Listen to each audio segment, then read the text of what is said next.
Anthony Celestino has been working for MCDOT for almost 3 decades. I started when I was 18 and just kind of started as a general maintenance worker and just gradually moved my way up.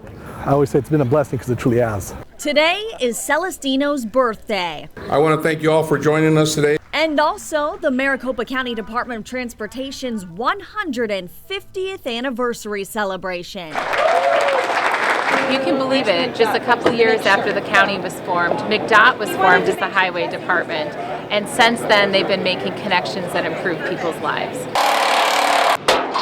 Celestino says the technology at MCDOT has changed tremendously over his long tenure. We're tracking stuff on paper.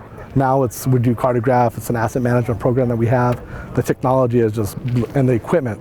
You can tell from behind me, the equipment that we have, it's all modern, up to date. And according to MCDOT Director Jesse Gutierrez, that technology has enabled MCDOT employees to increase the amount and the type of work they do for residents. It's not just about the roads, it's about maintaining the community. And in that, we do everything from lighting to bridges to roadways, helping the community to thrive. Really just being a public servant and helping people out. MCDOT isn't stopping there.